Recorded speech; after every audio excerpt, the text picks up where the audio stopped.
think by now it's common knowledge that the crypto market can react pretty sporadically, causing people's portfolios to nosedive in a very short period of time.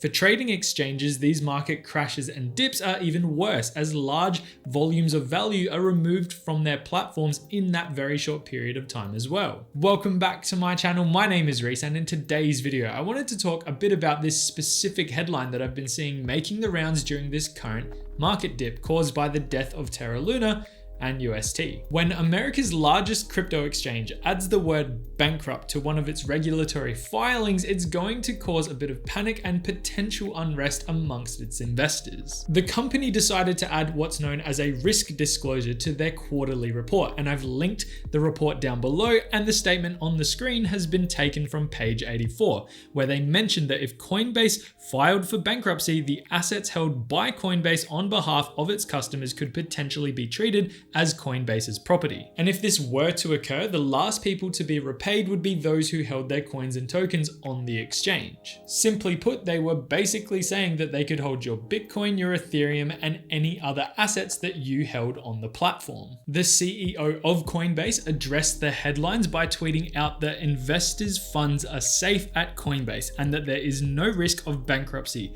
However, the statement was included for legal reasons. As per the filing, which was released on May 10th, 2022, Coinbase are holding approximately $256 billion worth of crypto assets. This is a bonkers amount of money being held by Coinbase. Based on this statement, if the company were to file for bankruptcy, we would most likely see them do exactly what Robinhood did during the GME and AMC debacle. They could add restrictions to what customers can and can't do with their coins and tokens, almost forcing them to keep them on the exchange. And this is because Coinbase customers would effectively become what's known as unsecured creditors, where, as per the Investopedia definition, an unsecured creditor is an individual or an institution that lends money without obtaining specified assets as collateral. This poses a higher risk to the creditor because it will have nothing to fall back on should the borrower default on the loan. If a borrower fails to make a payment on that debt that is unsecured, the creditor cannot take any of the borrower's assets without winning a lawsuit first. And as a fun fact, unsecured creditors are usually the last people to recover money when a company goes under, and it's not uncommon for them to only end up recovering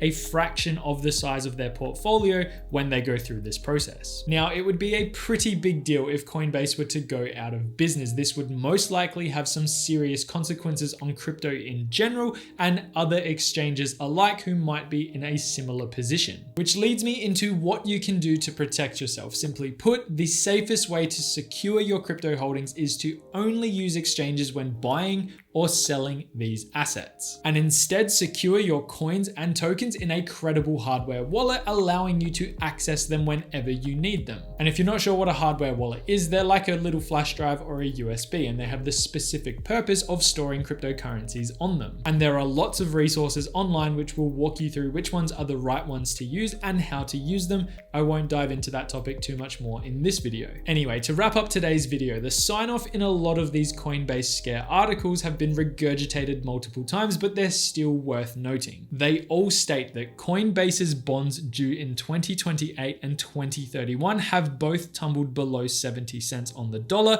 which is far from the brink of bankruptcy levels, but put them in line with some of the riskiest high-yielding debt in the market. If you do use Coinbase or any exchange really, I highly encourage you to be across any types of clauses, disclaimers, or disclosures in their quarterly reports that could affect your ability to access your hard-earned coins and tokens that you may have earned, purchased, traded, swapped, whatever the case. Make sure you have this understanding because they are effectively in control of your money if they put these statements into place and things go south very quickly. It is up to you to play a part in the safety of your crypto holdings. At the end of the day, it's your hard-earned cash that you are playing with. And with that being said, I'll leave you there. I hope you enjoyed today's video. If you did, please hit that like and subscribe button down below. It really does help the channel grow. It does not go unnoticed, and I really do appreciate the support. And that's all I really have. Have a good day, have a good week, and hopefully I will see you in the next one. Bye for now.